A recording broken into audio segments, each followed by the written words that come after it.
नमस्कार, मी प्रसन्न जोशी. पुढारी न्यूजच्या मतसंग्राम या कार्यक्रमात स्वागत. मतसंग्राममध्ये आपण गेल्या काही दिवसांपासून राजकीय मान्यवरांच्या मुलाखती घेतो आणि समजून घेतोय माहोल काय आहे निवडणुकीचा. आणि याच सत्रामध्ये आपल्यासोबत आहेत प्रवीणजी दरेकर, भाजपचे वरिष्ठ नेते. त्यांचं स्वागत. दरेकरजी, तुमचं स्वागत पुढारी न्यूजवर आणि दिवाळीच्या शुभेच्छा तुम्हाला, तुमच्या पक्षाला सुद्धा. तुम्हालाही मनपूर्वक पुढारीला शुभेच्छा. मला एक पहिली अगदी ताजा विषय म्हणजे सध्या एकूण वातावरण आता असं आहे की जागा कोणाच्या किती कोणाला सुटलेल्या आहेत ते होत राहील. 4 तारखेला कोण अर्ज मागे घेणार ते तुम्ही सगळे करत राहाल. मला ओव्हरऑल एक चित्र सांगा, सध्या लुक अँड फील काय आहे महायुतीसाठी, काय वातावरण आहे? आपण बघा, महाराष्ट्रामध्ये 3 महिन्यापूर्वी प्रसन्न आपण बघाल तर महाविकास आघाडीच्या बाजूनी चित्र आहे अशा प्रकारचं वातावरण होतं. हो. परंतु नंतरच्या काळामध्ये राज्य सरकारने ज्या पद्धतीनं केलेली कामं लोकांसमोर नेण्यात यश मिळवलं, त्याचबरोबर लाडकी बहीण ही योजना संपूर्ण वातावरणात गेम चेंज करणारी त्या ठिकाणी ठरली. बरं. आणि त्यानंतर हरियाणाचा निकाल आला. हो. आणि एकंदरीत जनमानसाचा मूड पूर्णपणे महायुतीच्या बाजूनं त्या ठिकाणी झाल्याचं चित्र बरं सद्यस्थितीमध्ये महाराष्ट्रामध्ये त्या ठिकाणी आहे. आणि आपण बघाल की लोकसभेच्या निवडणुकीच्या वेळेला वेगवेगळ्या प्रकारचे नॅरेटिव्ह सेट केले गेले. संविधानाचा नॅरेटिव्ह असेल, अनेक गोष्टी काही विशिष्ट समुदायांनी भयापोटी किंवा कुठल्या तरी लोकांच्या आरी जाऊन एक गट्टा मतदान केलं. आणि अशा अनेक गोष्टीचा परिपाक म्हणून त्या ठिकाणी लोकसभेला महाराष्ट्रामध्ये त्यांना यश त्या ठिकाणी मिळालं. बरं. आणि केवळ त्याच यशाच्या आधारे, त्याच इक्वेशनच्या आधारे याही वेळेला आम्हाला विधानसभेला यश मिळेल अशा भ्रमामध्ये महाविकास आघाडी होती. अच्छा. शेवटी निवडणुकांना लॉजिक लागतं. तुमच्या जमेच्या बाजू काय हे जर त्यांना विचारलं तर 5 गोष्टी सांगू शकणार नाहीत. बरं. आयदर भावनिक वातावरण करायचं, खोटे नाटे आरोप करायचं, खोटं परसेप्शन सेट करण्याचा प्रयत्न त्या ठिकाणी करायचा. बरं. पण लोकांसमोर जात असताना विकासाच्या संदर्भात तुमची भूमिका काय? हो. 5 वर्षामध्ये देवेंद्र फडणवीस साहेबांनी महाराष्ट्राला विकासाकडे नेलेला महाराष्ट्रानं पाहिलेला आहे. आणि त्यानंतर आलेला उद्धवजी ठाकरे साहेबांचा काळ एक स्तब्ध सरकार, बरं, निश्चित पडलेलं सरकार, जे सरकार मंत्रालयातही त्या ठिकाणी 4-5 वेळा जाऊ शकलं नाही 2-2.5 वर्षाच्या कालावधीमध्ये. बरं. आणि असं असताना देवेंद्रजींच्या पुढाकारानं त्या ठिकाणी सरकार शिंदे साहेबांच्या नेतृत्वाखाली आलं. आणि नंतर जो झपाट्यानं त्या ठिकाणी विकास महाराष्ट्राला दिसायला लागला, गरिबाच्या कल्याणाच्या थेट लाभाच्या योजना आल्या. एका बाजूला केंद्र सरकारच्या योजना होत्या, केंद्र सरकारचे प्रकल्प होते, इन्फ्रावर त्या ठिकाणी मदत होत होती. केंद्र सरकारचा पैसा जो उद्धवजी असताना एकतर हे मागायला जात नव्हते, मोठ्या प्रमाणावर येत नव्हता, तो पैसा GSTचा आला. इतर सहभाग हिस्स्याचा जो एखादी योजना असेल तर केंद्र सरकारचे पैसे, राज्य सरकारचे पैसे, तो हिस्सा त्या ठिकाणी राज्य सरकार द्यायला तयार झालं, तो केंद्राचा पैसा आला. आणि अशा पद्धतीनं केंद्र सरकार, राज्य सरकार यांनी महाराष्ट्रामध्ये जो विकास केला तो दिसतोय. आज आपण त्या ठिकाणी बघाल मुंबईत चित्र बदलताना दिसतंय. रस्ते कॉन्क्रिटीकरण होत आहेत, मोनोरेल, मेट्रो रेल. आज कोस्टल रोडनी जर आपण गेलो तर आपण परदेशात आहोत की काय अशा प्रकारचा फील येतो. त्याच्यामुळे लोकांच्या मनामध्ये आत्मविश्वास निर्माण त्या ठिकाणी झालेला आहे. महिला भगिनींसाठी काम झालंय, माझ्या भावांसाठी काम झालंय, शेतकऱ्यांसाठी त्या ठिकाणी केंद्राचे 6,000, राज्याचे 6,000 त्या ठिकाणी मिळत आहेत. अनेक योजना त्या ठिकाणी आणल्यात. देवेंद्रजींनी कृषी पंपांसाठी वीज बिल त्या ठिकाणी ठराविक हॉर्स पॉवरपर्यंत त्या ठिकाणी माफ केलंय. त्याच्यामुळे असा एकही घटक नाही की ज्या घटकाला त्या ठिकाणी या सरकारच्या माध्यमातून दिलासा देण्याचा प्रयत्न झाला नाही, असा एकही घटक नाही. आणि त्याच वेळेला राज्याला विकासाकडे नेण्याचा नियोजनबद्ध कार्यक्रम हे सरकार त्या ठिकाणी करतंय. पण दरेकरजी, या सगळ्या पॉझिटिव्ह गोष्टी तुम्ही सांगितल्या, ज्या सरकार म्हणून लोकांपर्यंत तुम्ही नेताय, हे झालं इम्प्रेशन. पण प्रत्यक्षात लोकांना मतदान करताना आमचा उमेदवार कोण उभे राहिलेले या गोष्टी बघाव्या लागतात. आज स्थिती अशी आहे की आपले जवळपास डझनभर तुमची भाजपची मंडळी तुमच्या मित्रपक्षांमध्ये गेलेले आहेत. राष्ट्रवादी असेल, शिंदे असेल, आरपीआयचा एक जण आहे तो सुद्धा भाजपचा आहे आणि त्याच तिकिटावर आहे. एका ठिकाणी तुम्ही नवाब मलिकांना पाठिंबा देणार नाही असं म्हणालेला आहात. तर या आणि काही बाकीचे 4 तारखेपर्यंत नेमके किती जण माघार घेणार आहेत की नाहीत, गोपाळ शेट्टी माघार घेणार की नाहीत, आणि असं आणखी ठिकाणी झालंय ते, तर या अडचणींना कसं सामोरं जाणार आहात तुम्ही, काय करणार आहात? तुम्ही या गोष्टी सकारात्मक का घेत नाही अशा प्रकारचा माझा तुम्हाला सवाल आहे. बरं. तुम्ही उलट आज एक लक्षात ठेवा, हे कुणालाही मान्य करावं लागेल, हा स्पर्धेचा विषय नाही किंवा तुलना करण्याचा विषय नाहीये, बरं. की आज 288 विधानसभा क्षेत्रामध्ये ताकदीचे उमेदवार उभे करण्याची क्षमता बरं. आज भाजपमध्येच आहे. हो. कारण भाजपकडे कॅडर आहे, भाजप मोठा पक्ष आहे. आणि असं असताना 288 उमेदवार असताना आम्ही अजितदादांसोबत, शिंदे साहेबांसोबत युती करतोय केवळ महाराष्ट्राच्या भल्यासाठी.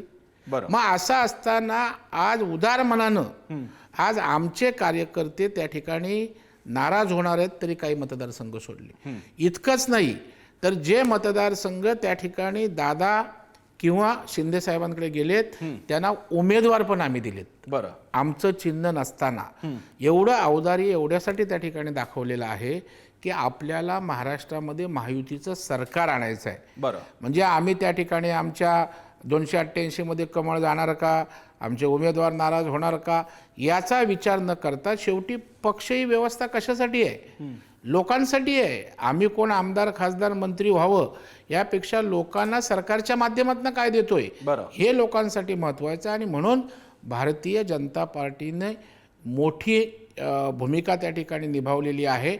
आणि आज उमेदवार सुद्धा आम्ही त्या ठिकाणी देण्याचं काम त्या ठिकाणी शिंदे साहेबांची शिवसेना आणि अजितदादांच्या उमेदवारांना त्या ठिकाणी दिलेले आहे. ते सकारात्मक आपण घेतलं पाहिजे असं मला त्या ठिकाणी वाटतंय.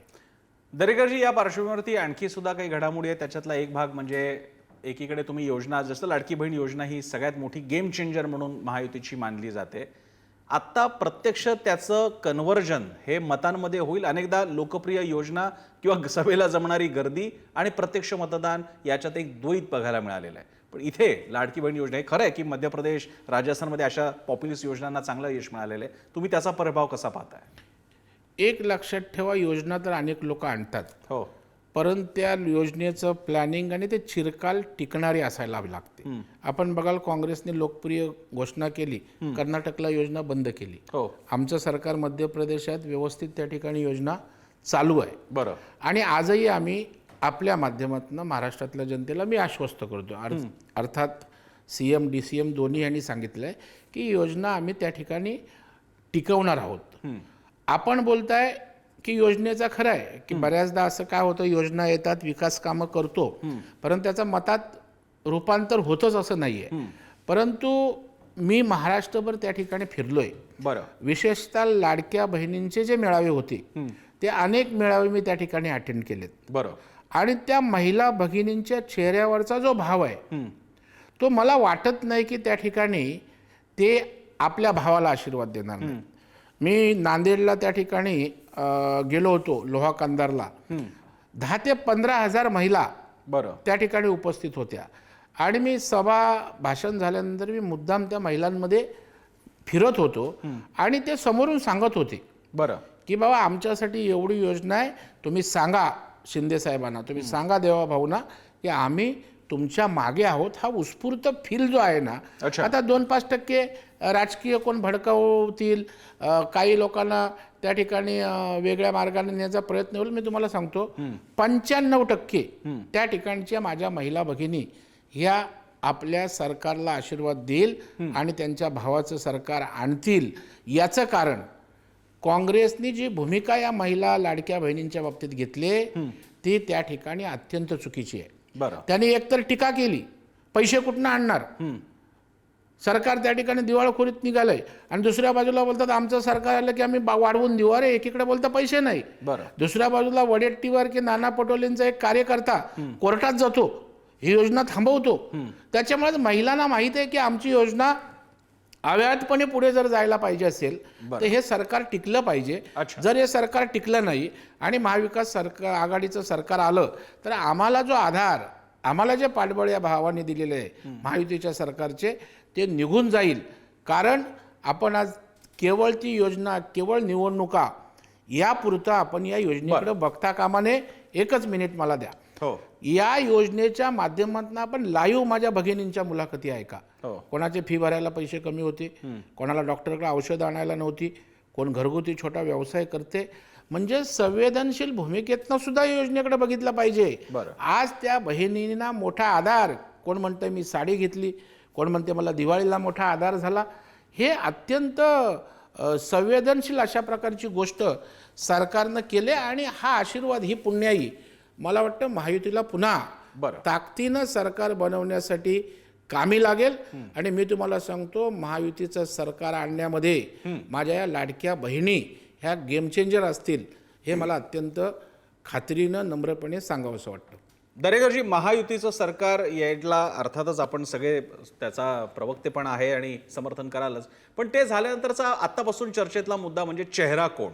आता गेल्या काही काळापासून महाराष्ट्रभराच्या हायवेजवर बहुजनांसाठी राबला, महाराष्ट्रासाठी कष्टीला, म्हणूनच प्रस्थापितांना खोपला, असं देवेंद्र फडणवीसांचं पोस्टर लावलं होतं. काल परवा आणखी एक सिरीज आली ज्याच्यामध्ये महाराष्ट्राच्या विकासासाठी तो पुन्हा येणार आणि फडणवीसांचा चेहरा होता. हे कोणी प्रसृत केले होते, त्यांचं कोणाचंच नाव नाही, म्हणजे भाजपचा पक्ष, नेता, चिन्ह वगैरे काही नव्हतं, फक्त फडणवीसांचा चेहरा होता. तर मग नेमकं भाजपच्या स्थानिक तुमच्यासारख्या नेत्यांच्या मनात काय आहे? कोण होणार आहे मुख्यमंत्री? जागा मिळून जास्त मिळून सुद्धा बिहार पॅटर्न राबवला जाणार आहे का? काय सांगाल त्याबद्दल? आपण एक लक्षात ठेवा, 3 पक्ष आहेत. तिन्ही पक्षाच्या कार्यकर्त्यांना आपला नेता राज्याचा मुख्यमंत्री व्हावा असं वाटणं स्वाभाविक आहे. आणि त्यामुळे उत्साहापोटी बरं, प्रत्येक पक्ष आपल्या नेत्याचं त्या ठिकाणी फोटो लावणं, त्यामागे सरकारच्या योजनांना श्रेय घेण्याचा प्रयत्न असतो. आणि बट नॅचरल आहे, ते तिन्ही पक्ष करत असतात. परंतु एक गोष्ट आपण लक्षात घ्या की अनेकदा राज्याचे मुख्यमंत्री एकनाथरावजी शिंदे साहेब, उपमुख्यमंत्री देवेंद्रजी फडणवीस साहेब आणि अजितदादा यांनी सांगितलेलं आहे की ही निवडणूक एकनाथरावजी शिंदेंच्या नेतृत्वाखाली आम्ही लढवतोय, बरं, याच्यात दुमत नाही. आणि निवडणुकीनंतर मुख्यमंत्री हा महायुतीचा एकत्रितपणे त्या ठिकाणी ठरेल. त्याच्यामुळे आज मुख्यमंत्री ठरलेला नाही. अच्छा, परंतु तुम्ही मला विचाराल, प्रत्येक पक्ष जसा मुख्यमंत्री पदाचा दावा करतो, मला विचारलं तुम्हाला कोण वाटतं मुख्यमंत्री व्हावा, स्वाभाविकपणे माझ्या पक्षाचा मुख्यमंत्री उद्या होणार असेल तर देवेंद्र फडणवीस साहेब हेच मुख्यमंत्री व्हावं, ही माझी भूमिका राहील. जशी प्रत्येक पक्षाची आपल्या नेत्याविषयी भूमिका आहे, तशी माझी भूमिका त्या ठिकाणी असेल, किंवा आमच्या सगळ्या भारतीय जनता पक्षाच्या कार्यकर्त्यांची भूमिका असेल. पण एक गोष्ट अधोरेखित करतो की मुख्यमंत्री हा महायुतीचा एकत्रित बसून निर्णय घेऊन त्या ठिकाणी होईल. त्यासाठी वादविवाद किंवा स्पर्धा आजपासून तरी आमच्यामध्ये त्या ठिकाणी नाही, हे अत्यंत स्पष्टपणे आपल्या माध्यमातून महाराष्ट्रातल्या जनतेसमोर मी या ठिकाणी मांडू इच्छितो. दरेकरजी, आपण एकेकाळी मनसेत होता, आपण भाजपमध्ये आहात आणि आता भाजप आणि मनसेचं सख्य खूपच दिसायला लागलंय. आता हे सख्य सौख्यामध्ये बघायला मिळेल का माहीत नाहीये, पण इतकं की आशिष शेलार म्हणतात की सगळे मिळून महायुतीचे, आपण का नाही दादर माहीममधून अमित ठाकरेंना निवडून द्यावूया. त्यासाठी मिन्नतवारी चाललेली आहेत, पण शिंदेकडनं काही पॉझिटिव्ह होत नाहीये, कारण मुळात सरवणकरच माघार घेत नाहीयेत. तर हा काय, हे नवं प्रेम काय आहे मनसेबद्दलचं? आपणही आम्हाला नांदा सौख्य भरे अशा प्रकारच्या शुभेच्छा द्या. कारण आपण बघाल की या देशाच्या राजकारणामध्ये अनेक राज्याचं राजकारण आणि महाराष्ट्राचं राजकारण याच्यात खूप फरक आहे. बरं, बाकीच्या ठिकाणी भावनेवर, लाटेवर वेगवेगळ्या निवडणुकात इक्वेशन होतात, पण महाराष्ट्रात विचारपूर्वक मतदान होतं आणि सुसंस्कृत अशा प्रकारचं राजकारण महाराष्ट्राचं आहे. बरं. आणि आपण जर बघाल की लोकसभेच्या निवडणुकीमध्ये सन्माननीय राजसाहेब ठाकरे यांनी महायुतीत नसताना कुठल्याही प्रकारची अपेक्षा न करता, बार्गेनिंग न करता त्या ठिकाणी मोदी साहेब या देशाचे पंतप्रधान व्हावेत याकरता विना अट बिनशर्त त्या ठिकाणी पाठिंबा दिला. बरं. आणि मग महाराष्ट्र हा आपल्या दुसऱ्याच्या ऋणातनं मुक्त होणारा, उतराई होणारा महाराष्ट्र आहे. मग जर त्यांच्याविषयी कृतज्ञता दाखवली असेल, त्यांचे चिरंजीव लढत असतील दादरला, आणि जर मग आम्हाला केली मदत, मग आम्ही जर त्या ठिकाणी जर त्यांच्यासाठी थोडंफार केलं तर काही त्याच्यामध्ये बिघडत नाही. एवढा मोठा महाराष्ट्र आहे आणि महाराष्ट्राने अशा प्रकारचं राजकारण अनेकदा केलेलं आहे ना. आपण बघाल आदित्य ठाकरे वरळीला उभे होते, राज ठाकरे साहेबांनी उमेदवार दिला नव्हता. हा महाराष्ट्र, ही महाराष्ट्राची संस्कृती आहे. आणि मग त्यासाठी जर आमची भूमिका असेल तर मला वाटतं महाराष्ट्रातल्या जनतेला, खास करून मराठी माणसांना ती खूप आवडेल. आता सदा सरवणकरांचं आपण म्हणताय, ठीक आहे, सदा सरवणकर एक चांगले हाडाचे कार्यकर्ते आहेत, चांगले लोकप्रतिनिधी आहेत. परंतु शिंदे साहेबांनी त्यांना भरभरून दिलंय, आशीर्वाद दिलाय, प्रेम दिलंय, विकास निधी दिलाय आणि विश्वास दिलाय. आणि त्याच्यामुळे मला वाटतं 4 तारखेपर्यंत त्या ठिकाणी अजूनही अवधी आहे. शिंदे साहेबांचं ते ऐकतील असं मला पूर्णपणे वाटतं. आणि त्याच्यामुळे तिथे सदा सरवणकर हे त्या ठिकाणी निश्चितपणे मनसेच्या मागे, आमच्या अमित ठाकरेंच्या मागे उभे राहतील हा विश्वास आहे.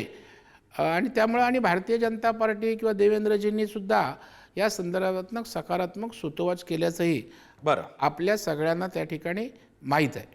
दरेकरजी, आपण 95ची निवडणूक पाहिलेली आहे, ज्यावेळी अपक्षांच्या मदतीमुळे पहिल्यांदा शिवसेना भाजप युतीचं सरकार आलं होतं. अनेक विश्लेषक असं म्हणतात आता सुद्धा तीच स्थिती आहे.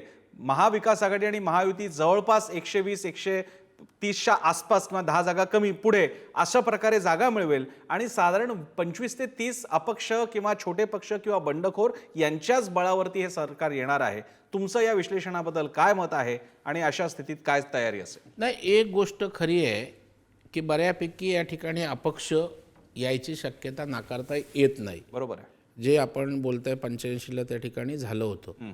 कारण एक बघा की आज आमच्या महायुतीमध्ये 3 पक्ष आहेत, महाविकास आघाडीमध्ये 3 पक्ष आहेत. या व्यतिरिक्त त्या ठिकाणी वंचित, परत प्रहार वगैरे झालेली आघाडी आहे. म्हणजे एका मतदारसंघामध्ये साधारण 7-8 उमेदवार असतात आणि स्वाभाविकपणे दोन्ही पार्ट्या, महाविकास आघाडी किंवा महायुती, एकेकाला उमेदवारी देते. आणि त्याच्यामुळे बंडखोरी मोठ्या प्रमाणावर त्या ठिकाणी होते आणि बरेचसे इस्टॅब्लिश नेते असतात. आणि त्याच्यामुळं मग मान पान एकमेकांना मदत करणं यातनं त्या ठिकाणी अपक्ष येण्याची निश्चितच त्या ठिकाणी काही अंशी वाव आहे. तथापि एक आपल्याला सांगतो की लोकांना स्थिर सरकार त्या ठिकाणी हवंय. आणि आज केंद्रामध्ये मोदी साहेबांच्या नेतृत्वाखाली अत्यंत लोकप्रिय सरकार आहे. देशाला विकासाकडे नेणारं सरकार आहे, राज्याला ताकद देणारं सरकार आहे. आणि अशा वेळेला जर महायुतीचं सरकार येतंय असं दिसतंय तर मला वाटतं अपक्ष राहून शेवटी आपल्यालाही मर्यादा त्या ठिकाणी कामाच्या येतात. आणि त्यामुळे भाजप किंवा आमच्या महायुतीच्या मागे हे सर्व मतदार राहील. आणि त्यातनं कोण अपक्ष आले तर तेही सत्तेच्या बाजूनं त्या ठिकाणी असतात. आणि तेही उद्या जे काय येतील किंवा आले तर तेही महायुतीसोबत, कारण ज्याला विकासाची आस आहे तो त्या ठिकाणी सत्तेबरोबर राहतो आणि केंद्रात सत्ता, राज्यात सत्ता, त्या माध्यमातून त्यांच्या मतदारसंघालाही विकास करायला त्या ठिकाणी वाव मिळतो. आणि त्यामुळे काही अंशी येतील अपक्ष, परंतु महायुतीला ताकदीनं लोक पाठीशी राहतील यावर माझा पूर्ण विश्वास आहे. दरेकरजी, जर का महाविकास आघाडी आणि महायुतीची तुलना केली तर महाविकास आघाडीमध्ये तिन्ही पक्षांना जवळपास समसमान न्याय आहे. कदाचित काँग्रेसला थोड्या जागा जास्त असतील, पण इतरांना सुद्धा असला तर फरक 15-20 जागांचा आहे. आता थोडी चर्चा आहे की काँग्रेस जवळपास 100पर्यंत जाते, पण असलाच तर फरक 10-15 जागा आहे. 90 जागा राष्ट्रवादी, शिवसेना आणि यांना 100 असतील. महायुतीमध्ये 150 जागा भाजप आणि उरलेल्या 2 पक्षांमध्ये सुद्धा कोणाकडे 7-8, कोणाकडे 3-4 अशा प्रकारे भाजपचेच लोक आहेत.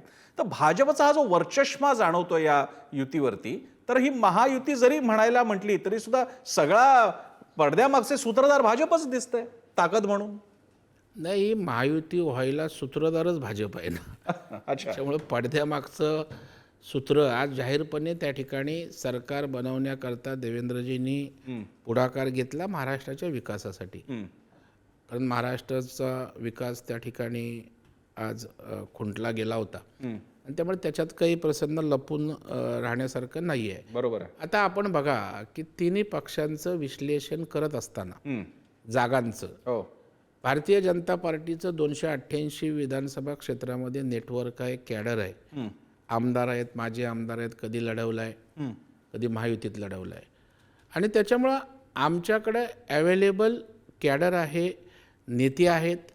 आता दोन्ही पक्ष जे आहेत ते मूळच्या शिवसेनेतनं आलेला शिंदे साहेबांची शिवसेना आहे आणि त्या ठिकाणी दुसरा अजित पवार शरद पवार साहेबांच्या राष्ट्रवादीतनं आलेला आहे हो आणि त्यांच्या आमदारांचे मतदारसंघ नक्की आहेत. बरं परंतु इतर ठिकाणी त्यांना कॅडर उभं करणं, पक्ष संघटन उभं करणं तेवढा वेळ मिळाला नाही. बरं त्यांनाही 2-4 वर्ष जर मिळाले असते त्यांचं एक कॅडर संघटन उभं राहिलं असतं, नेते इस्टॅब्लिश झाले असते आणि स्वाभाविकपणे त्याला काही मर्यादा आल्यात आणि त्याच्यामुळे मर्यादा आल्यामुळे आपण बघाल त्यांच्याकडे त्या ठिकाणी उमेदवार त्या ताकदीचे असते किंवा इलेक्टिव्ह मेरिटचे असते तर आमच्याकडून द्यायचा किंवा त्यांनी घ्यायचा विषय राहिला नसता. परंतु आम्ही एक गोष्ट अत्यंत आमची निर्विवाद आहे की आमच्यामध्ये कुठल्याही प्रकारचा विसंवाद नाही, म्हणून आम्ही जास्त जागा घेतल्यात की कमी जागा घेतल्यात अच्छा याचं मूल्यमापन आम्ही केलेलं नाही. तर जो जिंकून येईल, ज्याला ज्या ठिकाणी जनाधार आहे, बरं ज्या ठिकाणी तिथल्या नेत्याला लोकांचा आधार आहे, जनमत त्यांच्या बाजूने आहे, असं ठरवून नीटपणे या ठिकाणी जागा वाटप झालेलं आहे. वर चष्मा राहावा अशा प्रकारची व्यूहरचना करून असं नाही आमच्या पारड्यात काही जास्त पडावं अशी अजिबात भूमिका नाही. आणि तसं असतं तर आमचे उमेदवार आम्ही शिंदे साहेबांकडे कशाला त्या ठिकाणी उमेदवार म्हणून दिले असते, कमळाच्या चिन्हावर लढवले असते. काही ठिकाणी अजितदादांकडे घड्याळाच्या चिन्हावर आता संजय काका पाटील आमचे आहेत, निशिकांत पाटील आहेत, इस्लामपूरचे, इकडचे तासगावचे, असे अनेक उमेदवार आहेत. नक्कीच त्याच्यामुळं आम्ही एक ठरवलेलं आहे की राज्याच्या हितासाठी उणी दुणी न काढता एकत्रितपणे लोकांना सामोरं जायचं आहे. जर आम्ही भांडत बसलो, उणी दुणी काढत बसलो तर महाराष्ट्राची जनता त्या ठिकाणी आमच्या पाठीशी राहणार नाही, त्या ठिकाणी जनतेला आवडणार नाही. जे आज महाविकास आघाडीचं छितू आज जनतेच्या मनात होतंय याची पूर्ण जाणीव कल्पना आम्हाला आहे आणि म्हणून आम्ही अत्यंत एक दिलानं या ठिकाणी जागा वाटप असेल, नियोजन असेल, जे काय असेल निवडणुकीत ते सारं सामोपचारानं करतोय. दरेकरजी, भाजपतर्फे मनोज जरांगे फॅक्टर हा गेल्या काही काळापासून आपण बघतोय. लोकसभेत त्यांचा काही प्रमाणात फटकाही बघायला मिळाला महायुतीला. या मनोज जरांगे पाटलांच्या विरोधात स्पष्टपणे बोलणारे जे 2-4 चेहरे भाजपमध्ये होते त्याच्यामध्ये एक तुम्ही, दुसरे लाड आणि तिसरे मग आशिष शेलार मला आठवतात. अशी 3-4च नाव होती की जी थेट ज्यांना म्हणतात टेकिंग हेड ऑन अशा प्रकारे तुम्ही घेत होता. माझा आपल्याला प्रश्न आहे, लोकसभेची जरांगे पाटील फॅक्टरची पुनरावृत्ती विधानसभेच्या वेळी महायुतीला क्षती पोहोचवेल का? एक लक्षात ठेवा, लोकसभेला ज्या पद्धतीनं या विषयाचं काही अंशी नुकसान झालं का केवळ मराठा फॅक्टर किंवा जरांगे फॅक्टर या एकाच फॅक्टरमुळे जे काही थोडंफार आम्हाला कमी यश मिळालं ते नाही आहे, तर अनेक फॅक्टर आहेत. संविधान आहे, नॅरेटिव्ज आहेत, अनेक गोष्टी आहेत. काही ठिकाणी उमेदवार असतील. परंतु आपल्याला मी एक सांगतो, आपण जे बोलत हेड ऑन केलं, होय खरोखर आम्ही हेड ऑन केलं. याचं कारण अत्यंत स्पष्ट आहे, कारण आपल्याला एक कल्पना आहे की मी राजकीय क्षेत्रात काम करत असताना कधी घाबरून राजकारण केलं नाही किंवा नौटंकीचं राजकारण केलं नाही. जरांगे यांच्याविषयी आम्हाला आदर होता, आहे, राहील. ते मराठ्यांसाठी चळवळ करत होते, आरक्षणासाठी धडपडत होते, तोपर्यंत आम्हाला काही प्रॉब्लेम नव्हता. परंतु ज्या वेळेला मराठा समाजाच्या आरक्षणाच्या संदर्भात त्याने देवेंद्र फडणवीस साहेबांना टार्गेट राजकीय हेतूनं कोणाच्या सांगण्यावरून त्या ठिकाणी करायला सुरुवात केली, केवळ भारतीय जनता पार्टीला टार्गेट करायची सुरुवात केली. तुम्ही आता सरकारवर टीका करायला पाहिजे तर मुख्यमंत्री आहेत, 2 उपमुख्यमंत्री आहेत, तीही करावी असं माझं म्हणणं नाही आहे. परंतु तुम्ही केवळ कुणीतरी सांगितलंय या राज्यात देवेंद्र फडणवीस नावाचा नेता लोकप्रिय होतोय, पवार साहेबांनंतर राज्याची समज असणारा एक नेता पुढे येतो, तर त्याला ब्रेक लावायचा आहे आणि मग हे आंदोलन, हे वातावरण फायद्यात होईल. म्हणून जरांगे विषय समजून न घेता त्या ठिकाणी जे देवेंद्रजींना आईवरून, बहिणीवरून जे काय अश्लाघ्य अशा गोष्टी बोलल्यात, म्हणून मी मुद्देसूद त्यांना विरोध केला. हे काय माझ्या व्यक्तिगत दुश्मन आहेत. मला एक सांगा, फक्त 1-2 मिनिट मी प्रसन्न घेतो. मराठा समाजाला आरक्षण कोणी दिलं? देवेंद्र फडणवीस साहेबांनी दिलं, राणे साहेबांनी दिलं होतं. त्या आयोग नेमला नव्हता, टिकला नाही म्हणून आयोग नेमून रितसर दिलं, कोर्टात टिकलं, सुप्रीम कोर्टात फेटाळलं नव्हतं. देवेंद्रजींनी प्रयत्न करून टिकवलं. उद्धवजींचं सरकार आलं, त्याने ट्रान्सलेशन केलं नाही, त्यांचं दिल्लीला सुप्रीम कोर्टात गेलं, आरक्षण फेटाळलं. देवेंद्रजींनी मराठा समाजासाठी अण्णासाहेब आर्थिक विकास महामंडळ आणलं, सारथी आणलं, वसतिगृह केलंय. त्यांनी काय पाप केलंय मराठा समाजासाठी? पण तुम्ही त्यांना टार्गेट करणार. नोंदी त्या ठिकाणी एकनाथ शिंदे साहेबांनी छत्रपतींच्या पदस्पर्शाला नमून ACBCचं आरक्षण दिलं ना. अरे म्हणजे तो देतोय, नक्कीच. त्याला तुम्ही टार्गेट करता. आणि ज्यांनी दिलं नाही, म्हणजे 40 वर्षे सत्ता ज्या मराठा मुख्यमंत्री झाले, पवार साहेब 4-4 वेळा झाले, ज्यांनी त्या ठिकाणी 50% आरक्षणाचं मर्यादा पूर्ण केली, त्यांना आम्ही बोलत नाही. मग तुमच्या भूमिकेला राजकीय वास येतोय म्हणून आम्ही बोलतो. ज्या वेळेला तुम्ही मराठा समाजाच्या हिताचं राजकारण विरहित बोलाल त्यावेळेला आम्ही तुमच्या सोबत आहोत. परंतु तुम्ही आता मुस्लिम समाज मिठ्या मारताय, इम्तियाज जलीलला तिकडे ओबीसीना विरोध करायचा आणि ओबीसीच्या हनवटीला. आता याला जनता कशा प्रकारे प्रतिसाद देते ते बघावं लागेल. पण दरेकरजी एक मात्र नक्की की महायुती पुन्हा बॅक ऑन, म्हणजे पुन्हा एकदा गेम मध्ये परत आल्यासारखं आता फील तरी नक्की बघायला मिळतोय. तुम्हाला शुभेच्छा, तुमच्या पक्षाला आणि महायुतीला सुद्धा शुभेच्छा, दिवाळीच्या शुभेच्छा तुम्हाला. आपल्यासोबत होते दरेकरजी. धन्यवाद. सर चर्चा करत होते. पुढारीच्या मार्फत सर्वांना शुभेच्छा. धन्यवाद. इथेच थांबूयात आणि पाहत राहा पुढारी न्यूज.